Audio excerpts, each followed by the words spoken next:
La famille, bonjour. J'espère que tout le monde se porte bien. Quant à moi, ça va, par la grâce de Dieu.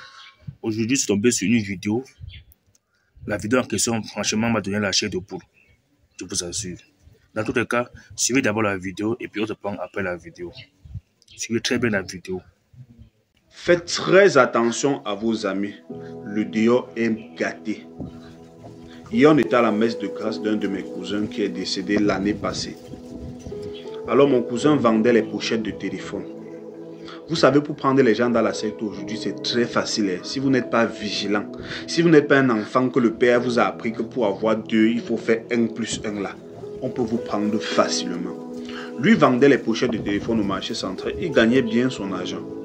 Quand on a conçu les nouvelles boutiques au marché central où il était, il a souhaité prendre une boutique, mais il lui fallait la caution. Je crois que c'était 1 500 000. Son ami lui a proposé une tontine où il pouvait entrer, on le fait bouffer l'argent un peu tôt pour qu'il paye sa boutique. Il est entré dans la réunion, on lui a proposé 3 tontines, la petite, la moyenne et la grande. La petite était à 150 000. Il a préféré la petite. Jusqu'ici, il n'y avait pas de problème.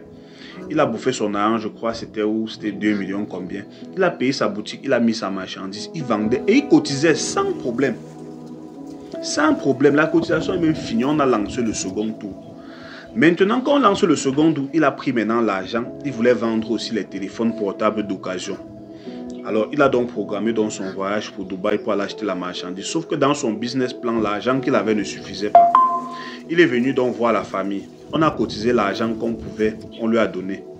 Quand il devait donc voyager, son ami qui lui avait mis dans la cotisation lui a donné 15 millions et un numéro de téléphone qu'il devait appeler pour remettre cet argent quand il devait être à Dubaï. Moi-même, je me suis posé la question l'année passée que pourquoi il a même pris cet argent. Mais ça, c'est quand pour se poser des questions pareilles. Il a pris l'argent, il est arrivé à Dubaï, il a appelé le numéro n'est jamais passé. Il écrit à son ami que mais le numéro ne passe. Son ami lui dit que bon, comme tu avais même besoin d'argent pour acheter ta marchandise, tu peux utiliser même une partie de l'argent là et quand tu pourras, tu me rembourses, il n'y a pas de problème. S'il ne prend pas le téléphone, je saurai comment gérer avec lui. Le gars est allé, hormis de son argent, de ce que la famille avait cotisé, il a encore utilisé 9 millions sur les 15 millions de son ami. Il a acheté sa marchandise, il est rentré, chargé sa boutique. À compter de ce moment, rien ne marchait plus dans sa boutique. Il ne vendait plus, rien ne passait plus, il ne cotisait plus. À la réunion, on le mettait la pression. Un bon jour, son ami lui dit qu'il a besoin de 15 millions. Il lui dit que mais tu avais dit que ce n'était pas précis. Il lui dit non, présentement j'ai besoin de ça urgemment. Est-ce qu'il a l'argent? Non. Est-ce qu'il cotise même? Non. Il arrive dans la réunion, il dit que le commerce ne donne plus, ne comprend pas ce qui ne va pas. Son ami lui montre un vase d'eau. Il lui dit que c'est sa maman qui lui avait donné le vase d'eau là. Comme il y a les gens méchants, parfois tu ouvres ta boutique, les gens viennent lancer l'écorce. Donc il faut toujours laver tes mains dedans pour chasser les mauvais esprits. On lui a proposé ça à la réunion. C'est son ami qui proposait. Il n'a pas lavé ses mains dedans, il est rentré, il a expliqué à sa femme. Sa femme lui a dit que bon, si ton ami est allé voir sa mère quand il était en difficulté, on lui a donné l'eau qui va laver ses mains. Toi-même, va voir ta mère et donne ta part de vase d'eau, tu laves les mains dedans. Vous savez, comme souvent les hommes n'écoutent pas leurs femmes. Il n'a pas écouté. Pour finir, il allait laver ses mains dans le vase d'eau de la réunion. Et c'est comme ça qu'il était déjà intégré.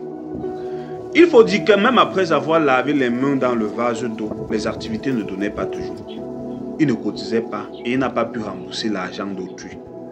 C'est là que son ami lui explique la provenance de l'eau où il avait lavé les mains. Et on lui dit que maintenant, il faut que tu sacrifies quelqu'un, soit ta fille, ta femme. On efface toutes tes dettes, tu ne cotises plus et mes 15 millions, tu ne payes plus. Et tes activités vont continuer à marcher. Lui, il a refusé. Comme il refuse là, il rentre aujourd'hui, il explique à sa femme. Le lendemain, à 16 h, il pleure le ventre. À 20 h, on l'amène à l'hôpital. Minuit, il est entré dans le coma. 5 h, il est parti. Dès qu'il est parti, la famille, nous sommes allés dans sa boutique où il vendait au marché central. Le jour où on est arrivé, la boutique avait brûlé uniquement sa boutique. La fumée n'est même pas allée chez le voisin. Jusqu'à son câble sonnel qui passait chez le voisin s'est coupé net à son mur. On a vu le miracle.